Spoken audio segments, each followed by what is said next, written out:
Hello money nine में आप सभी का बहुत बहुत स्वागत है। मैं हूं आपके साथ सिमरनजीत सिंह और इस डिस्कशन में मेरे साथ हैं प्रवीण शर्मा सर। तो प्रवीण सर, आज जिस मुद्दे पर हम डिस्कशन करने वाले हैं वो उसके साथ आप ये मान लीजिए कि 7 करोड़ लोग सीधे सीधे जुड़े हुए हैं बिल्कुल। इस मुद्दे के साथ। दरअसल मुद्दा है आपके पीएफ के पैसे का। आप जानते हैं कि पिछले काफ़ी समय से ये सरकार की तरफ से कहा जा रहा है कि जो पीएफ का पैसा है आपका, अब आप यूपीआई के जरिए निकाल सकेंगे। फिर अपडेट आया कि एटीएम के जरिए निकाल सकेंगे। इस पर एक तो क्लैरिटी नहीं बन पा रही है कि आप यूपीआई के जरिए निकालेंगे, एटीएम से निकालेंगे, और अब जो एक अपडेट आ रहा है वो ये कि ये जो पैसा है पीएफ का वो सीधा आपके बैंक अकाउंट में आ जाएगा और आपको अलग से किसी भी कार्ड की जरूरत नहीं पड़ेगी। जो भी आपके बैंक अकाउंट होगा, जो भी आपका एटीएम कार्ड होगा, उसी से आप पैसा निकाल पाएंगे। लेकिन दूसरा जो इसमें बड़ा सवाल है कि अगर ये पीएफ विड्रॉल के नियम या हम कह लें कि प्रोसेस इतना आसान हो जाएगा और अगर ये पैसा एक बार में सिस्टम से निकल गया तो क्या होगा।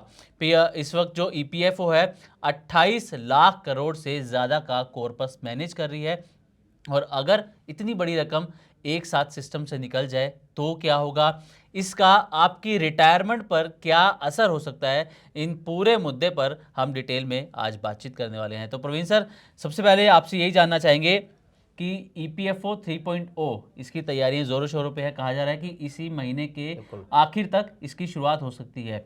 सब कुछ इजी हो गया, पहले एक बिल्कुल। लंबा चौड़ा प्रोसेस था, अब सब कुछ चीज़ें जो है डिजिटल बिल्कुल। हो गई हैं, इजी हो गया है। लेकिन आपको लगता है कि सरकार तो अच्छा चाह रही है, लेकिन अगर इतना बड़ा जो पैसा सिस्टम से निकल गया सर, तो क्या उसका नेगेटिव इम्पैक्ट हो सकता है?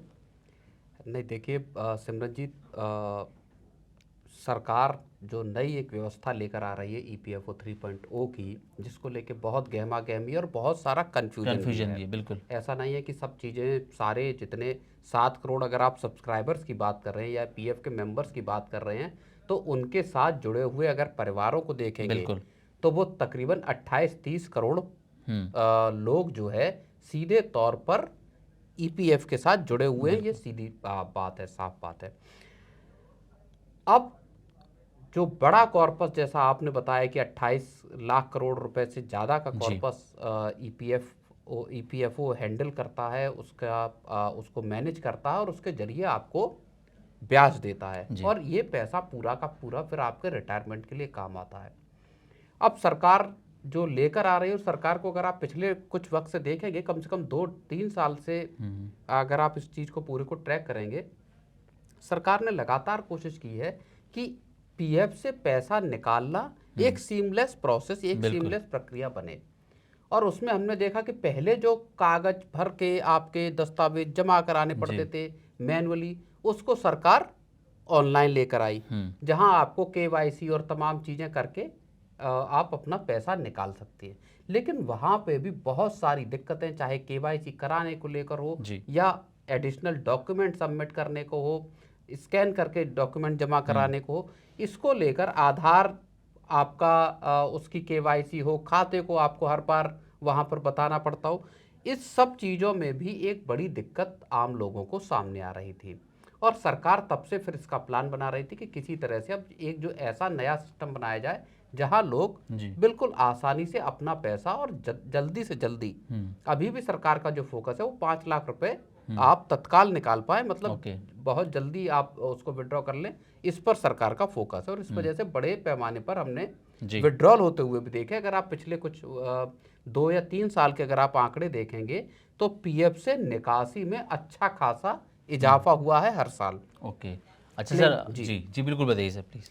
तो अब बात जो आती है, जो आपने सवाल पूछा कि साहब अगर ये पैसा बड़े पैमाने पर निकला, जी। जैसा सरकार जो लेकर आ रही सिस्टम कि पूरा सिस्टम अपग्रेड हो रहा है और अब कहा ये जा रहा है कि यूपीआई के जरिए आप सीधा पैसा निकाल सकते हैं। जी। इसमें 2-3 चीज़ें हैं। देखिए, सबसे बड़ी बात यह है कि जो निकासी की सुविधा दरअसल दी गई है, वो निकासी को आसान बनाया गया है, विड्रॉल करना आसान बनाया गया जी। है। उसको विड्रॉल की जो शर्तें हैं उसमें अभी कोई बड़ा बदलाव नहीं किया गया है। ठीक है। और ये वो वजह है जो ये बताती है कि जब इस महीने के आखिर में जब ये विड्रॉल ईपीएफओ 3.0 लागू कर दिया जाए और आप यूपीआई के जरिए या बैंक खाते के जरिए अपना पीएफ का पैसा निकाल पाएं, जी। तो उसका मतलब सीधे तौर पर कोई यूज़र या कोई पीएफ सब्सक्राइबर ये ना समझे कि हमारे पास ये अब आज़ादी है कि अब जब मर्जी हुआ आपने एक क्लिक किया जी। और इधर से पैसा आपका पीएफ के खाते से पैसा निकलकर सीधा आपके बैंक के खाते में आएगा और आपने उसको खर्च कर दिया।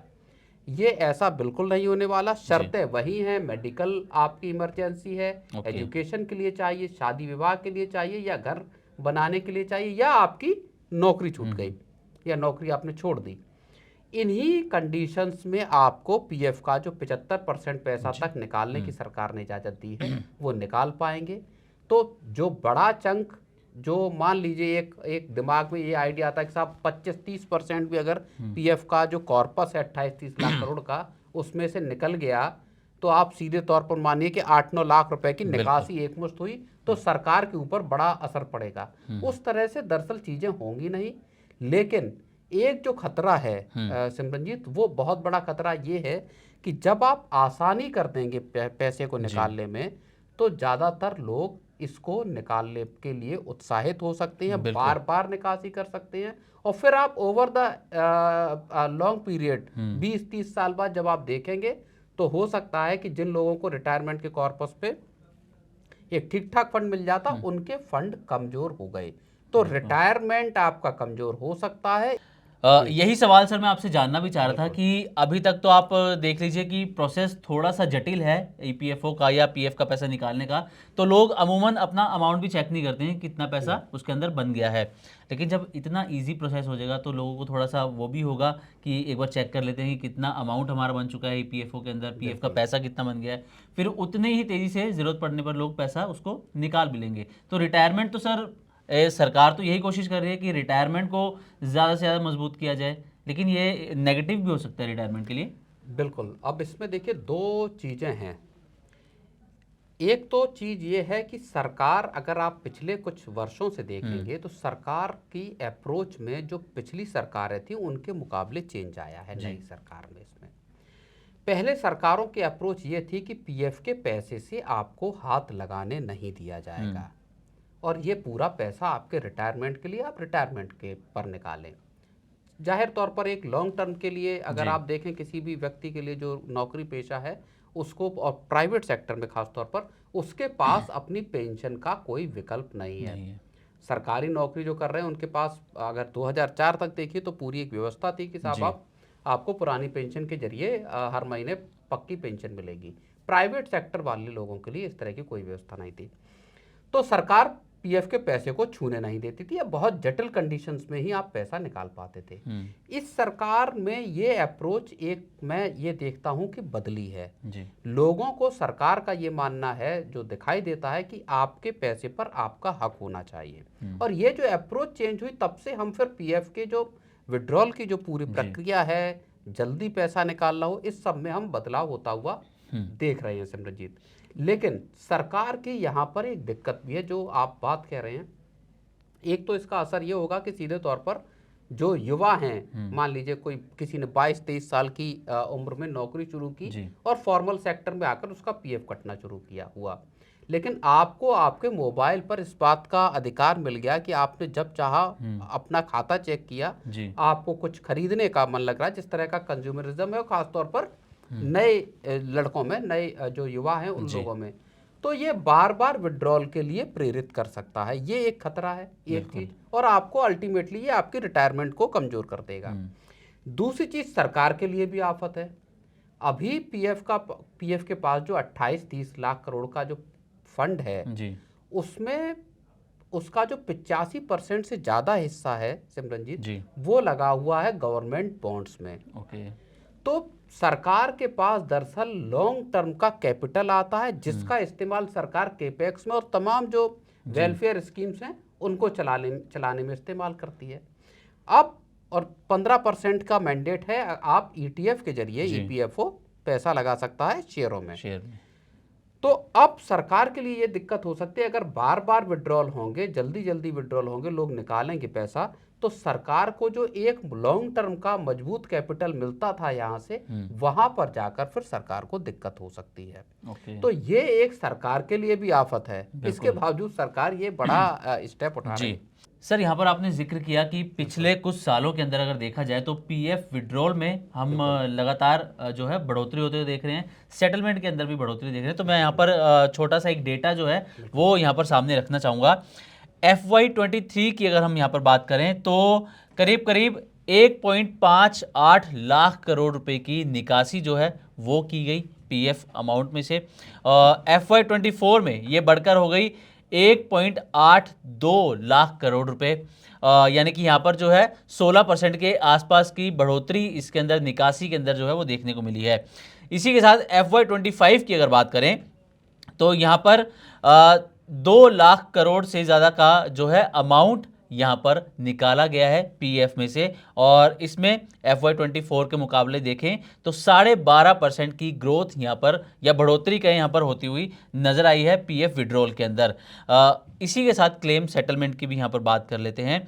तो FY24 में करीब करीब 4 करोड़ 45 लाख क्लेम यहाँ पर सेटल किए गए, लेकिन अगले ही साल ये नंबर बढ़ गए और FY25 में ये नंबर्स बढ़कर 5 करोड़ से भी ज़्यादा हो चुके हैं। यानी कि ये क्लेम सेटलमेंट की अगर बात करें तो इसमें 14% के से ज़्यादा की बढ़ोतरी यहाँ पर देखने को मिली है। तो सर बात आपने जो जिक्र किया वो बिल्कुल ठीक है कि अभी हम देख रहे हैं जब थोड़ा सा प्रोसेस जटिल है तभी इसमें बढ़ोतरी देखने को मिल रही है। अगर प्रोसेस इतना ईजी हो जाएगा तो ये तो और ज़्यादा इसमें बढ़ोतरी होती जाएगी फिर। नहीं, बिल्कुल देखिए, तकरीबन जो है 4.5 करोड़ जो सेटलमेंट है क्लेम, जी। इसका मतलब अगर हम ये मान लें कि किसी एक व्यक्ति ने एक क्लेम दाखिल किया, बहुत कम लोग होंगे जो 2 या 3 क्लेम जिन्होंने एक साल में दाखिल किए होंगे, तो 4.5 करोड़ लोगों ने आपका FY23-24 में जो क्लेम है वो किए या पैसा विड्रॉल किया। अगले ही साल ये तादाद 50 लाख बढ़ी और सीधे 5 करोड़ के पार चली गई। बिल्कुल। तो एक साल में 50 लाख ज्यादा लोगों ने क्लेम को जो है वो मांगा या पैसा अपना निकाला। यही आंकड़े सिमरनजीत ऐसे हैं जो इस बात की चिंता या फिक्र पैदा करते हैं कि जब आप क्लेम को जो निकालने में या पीएफ से पैसे को निकालने में आप ज़्यादा आज़ादी देंगे, ज़्यादा यूपीआई जैसे डिजिटल सिस्टम को लेकर जब आप आ रहे हैं और एक क्लिक में आप अगर पैसा निकालने की आपको सहूलियत मिल रही है, तो जो युवा जो भविष्य के लंबे पूंजी के पर्पस से ईपीएफओ को तैयार किया गया था, क्या वो पर्पस कहीं फेल होगा? क्या सरकार के सामने एक इस बात का भी संकट आ सकता है कि लोग जो है ज़्यादा पैसे निकालेंगे तो सरकार के जो बॉन्ड हैं या और जो फिक्स्ड इनकम के जो प्रोडक्ट हैं वहाँ पर क्या पैसे की कमी होगी? और इसके जरिए फिर जो ब्याज सरकार को देना पड़ता है, अभी जो 8.25% का ब्याज सरकार दे रही है, क्या वहाँ पर भी कोई इश्यू आ सकता है? एक और बहुत महत्वपूर्ण सवाल पैदा होता है कि जब आप ज़्यादा रिटर्न देना चाहते हैं, 8.25% सरकार दे रही, जबकि आप ये मानकर चलिए कि ब्याज दरें निचले स्तर पर हैं, और इसमें जो ब्याज आपको 8.25% का सरकार दे रही है उसके पीछे एक बड़ा फैक्टर जानते क्या है जी? वो है जो निफ्टी और सेंसेक्स के जो ETF के जरिए जो पैसा लगता है उसमें 12 से 15% का एनुअलाइज्ड रिटर्न जो है वो मिला है। तो ये रिटर्न ही कंपनसेट करता है आपका जो बॉन्ड्स में कम रिटर्न है, क्योंकि वहाँ 8-9% के आसपास रिटर्न मिलता है। तो क्या जो सवाल पैदा होता है कि क्या आगे चलकर पीएफ के पैसे को ज़्यादा लिबरलाइज्ड तरीके से आपका शेयर बाजार में लगाने की इजाज़त भी देनी पड़ेगी? तो ये कुछ सवाल ऐसे हैं जो बहुत महत्वपूर्ण हैं और जो सरकार के लिए भी और आम लोगों के सामने भी पैदा होते हैं। बिल्कुल सर, और यहाँ पर बता दें कि सरकार ने लगातार तीसरा साल है जब 8.25% की ब्याज को बरकरार रखा है यहाँ पर आपके पीएफ के पैसे के ऊपर। लेकिन सर हम ये जो विड्रॉल के अंदर लगातार बढ़ोतरी देख रहे हैं यहाँ पर, आपको लगता है कि रोजगार भी कहीं ना कहीं एक मुद्दा है कि लोगों की नौकरियां जा रही हैं, ले ऑफ्स हो रहे हैं, तो उस वजह से भी लोग मजबूरी में पैसा निकाल रहे हैं? ये एक फैक्टर हो सकता है कि लोगों की नौकरियां गई हैं या लोगों ने हो सकता है कि 1-2 महीने बाद चेंज किया है हो नौकरी, या बहुत सारे लोग स्वरोजगार में आए हो, अपना वेंचर स्टार्ट किया हो। लेकिन ज़्यादा बड़ा फैक्टर मुझे लगता है वो ये है कि जब आपने आसानी दी है लोगों को पैसा निकालने में, तो लोग तमाम तरह के दूसरे खर्चों में इस पैसे का इस्तेमाल कर रहे होंगे और इसकी वजह से क्लेम को निकालने में इजाफा हुआ है। बिल्कुल। और सर एक चीज़ यहाँ पर जो स्टार्टिंग में हमने शुरुआत की थी कि कन्फ्यूजन का, लोग कंफ्यूज हैं कि आखिर ये जो पैसा है, सरकार जो ये सब कुछ डिजिटल कर रही है, पीएफ का पैसा निकलेगा कैसे? क्योंकि कुछ कह रहे हैं कि सीधे यूपीआई से निकल जाएगा, कुछ लोग कह रहे हैं कि अलग से एटीएम जैसा एक कार्ड आपको मिलेगा, उसके ज़रिए आप निकाल सकते हैं।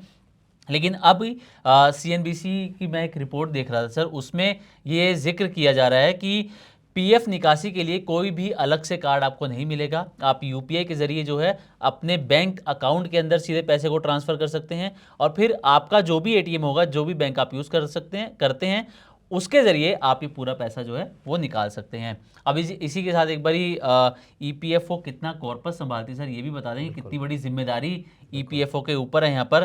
तो 28 लाख करोड़ से ज़्यादा का कॉर्पस जो है वो ईपीएफओ संभालती है। FY25 तक का ये डेटा है, FY26 का जो लेटेस्ट डेटा है वो अभी अपडेट नहीं है, ये FY25 तक का डेटा है। 7 करोड़ से ज़्यादा इसके सब्सक्राइबर्स हैं, और FY25 के अंदर 1 करोड़ 22 लाख से ज़्यादा नए सब्सक्राइबर्स भी ईपीएफओ से जुड़े हैं। और साथ ही FY25 में अगर देखा जाए तो 3.25 लाख करोड़ से ज़्यादा का कंट्रीब्यूशन भी ईपीएफओ को यहाँ पर मिला है। और ईपीएस पेंशनर्स की अगर बात करें तो यहाँ पर 81 लाख से ज़्यादा ईपीएस पेंशनर्स हैं।